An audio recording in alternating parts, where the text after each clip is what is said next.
আসলে বিএনপি সবসময় সমঝোতা এবং সমন্বয় করার মধ্য দিয়েই দেশের রাজনীতি কে স্থিতিশীল রাখা এবং গণতন্ত্রের বৃহত্তর স্বার্থে একটা জাতীয় ঐক্য গড়ে তোলার ব্যাপারে সবসময় বিএনপি একটা অগ্রণী ভূমিকা পালন করে। সেক্ষেত্রে আমরা ছাড় দিতেও প্রস্তুত, অতীতেও দিয়েছি, এখনও দিচ্ছি, ভবিষ্যতেও প্রয়োজন হলে দেব। তবে এই ছাড় দেওয়ার পরিমাণটা কি হবে বা সেটা আমাদের গণতন্ত্রের জন্য কতটুকু উপযোগী হবে বা উপযোগী যদি না হয় তাহলে কি হবে, সেই বিষয়গুলো কিন্তু এখন এই মুহূর্তে এসে আমাদেরকে ভাবতে হচ্ছে, চিন্তা করতে হচ্ছে। সেই কারণেই আমরা সকলের কাছে বলবো যে শুধু বিএনপিকে ছাড় দেওয়ার আহ্বান না জানিয়ে আমরা সবাই যদি সবখান থেকে আমরা ছাড় দিই এবং বাস্তবিক এবং একই সাথে দেশের গণতন্ত্র এবং রাজনৈতিক সংস্কৃতির সাথে সঙ্গতিপূর্ণ বা যেটা পরিপন্থী নয় এরকম কোনো বিষয় হলে তো আমরা আছি, যেগুলো পরিপন্থী বা অবাস্তব সেগুলো নিয়ে যেন আসলে এই মানে টানা হেঁচড়া করা কিংবা বিএনপির উপরে অতিরিক্ত চাপ প্রয়োগ করা বা বাধ্য করার মতো পরিস্থিতি সৃষ্টি করা, তাহলে কিন্তু এখানে জাতীয় ঐক্য হবে না।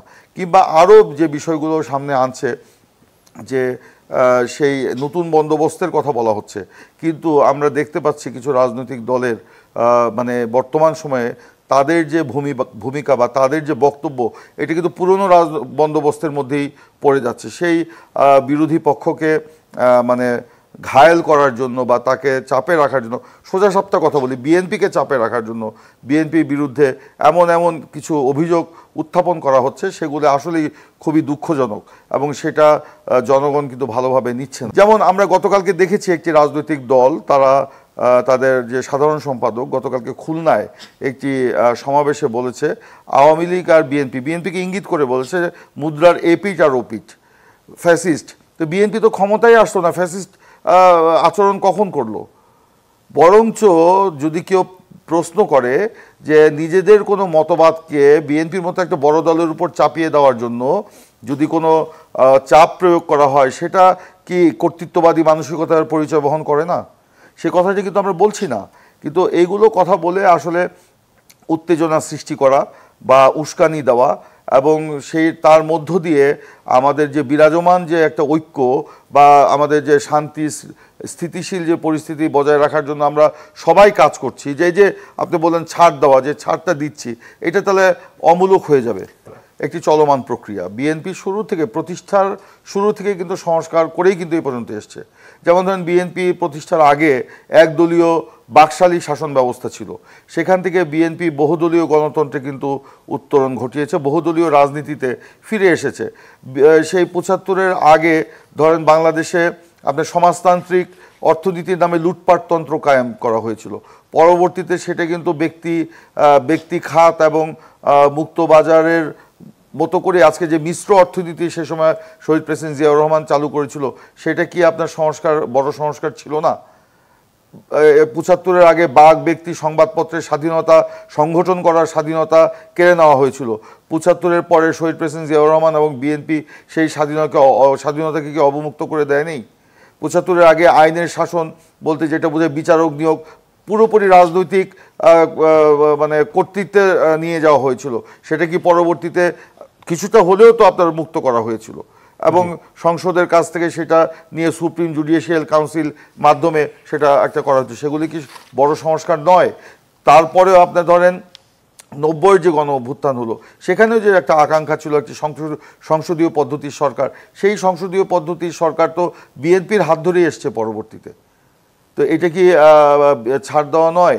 হ্যাঁ, আমি আগেই বলেছি গণতন্ত্রের প্রশ্নে বিএনপি এই ছাড় দিচ্ছে, ঐক্যের প্রশ্নে বিএনপি ছাড় দিচ্ছে। আজকেও আপনি ধরেন এই যে আপনার ধরেন প্রধানমন্ত্রীত্বের যে মেয়াদ ১০ বছর, কি এটা তারেক রহমানকে টার্গেট করে বলা হয়েছে। সেখানে কি তারেক রহমান সার্বিক পরিস্থিতি বিবেচনা করে নিজের প্রধানমন্ত্রিত্ব যদি হয়, যদি জনগণ বিএনপিকে ভোট দেয় এবং দল যদি তারেক রহমানকে প্রধানমন্ত্রী হিসাবে মনোনয়ন প্রদান করে, তবে তারেক রহমান যদি প্রধানমন্ত্রী হয় তিনি তো ফুল স্টপ দিয়ে দিচ্ছেন, তার ১০ বছর পরে তিনি আর হতে পারবেন না। তো সেটা কি বড় ধরনের একটা ছাড় নয়? আপনি ধরেন দ্বিকক্ষ বিশিষ্ট পার্লামেন্ট, বিএনপি তো এই প্রস্তাবটা আনলো যে ২ বারের বেশি পর আপনারা বলেছেন, তার না এই যে না বিএনপি কেন বলা হচ্ছে এটা কি গণতন্ত্রের জন্য প্রয়োজনীয় নয়? অবশ্যই আমি তো আগেই বলেছি কিন্তু ওখানে একটা বিষয় ছিল যে দুবারের বেশি না, আমরা বলছি এক নাগারে দুবারের বেশি না, তার মানে পরবর্তীতে আপনার একবার ড্রপ দিয়ে আরেকবার করতে পারবে, এরকম একটা বিষয় কিন্তু আমাদের এখানে ছিল। কিন্তু সেটা কিন্তু আমরা ওইখান থেকে সরে এসেছি। তারপর ধরেন আজকে গণতন্ত্রের প্রশ্নে বিএনপি যে সংস্কারের কথা বলছে, যে স্বৈরাচারের ফ্যাসিবাদের অগ্নিগর্ভের মধ্যে থেকে ফ্যাসিবাদের রক্তচক্ষু উপেক্ষা করে 2016 সাল থেকে কিন্তু বিএনপি এই সংস্কারের কথা বলছে। আর আজকে যারা সংস্কারের কথা বলছে তারা কিন্তু সেই সময় টু শব্দটি উচ্চারণ করে নাই। এমনকি যারা আজকে সংস্কারের হর্তাকর্তা সেজে বসে আছেন তারা কিন্তু বিদেশে আয়েশের জীবনযাপন করেছে, সেই প্রশ্ন কিন্তু আমরা উঠাচ্ছি না। এখন সব কিছুকে যদি বিএনপিকে একবারে গিলতে বলেন এটা বদহজম হয়ে যেতে পারে। সেই জন্য আস্তে আস্তে আমি যেটা বলেছি সংস্কার একটা চলমান প্রক্রিয়া, আমি এক লাইনে শেষ করি। আজকে বিএনপি যেই সংস্কারের কথা বা বিএনপির আমরা সবাই মিলে যে সংস্কারের কথা বলছি এটা তো 15 বছর আগে আমরা অনুধাবন করিনি।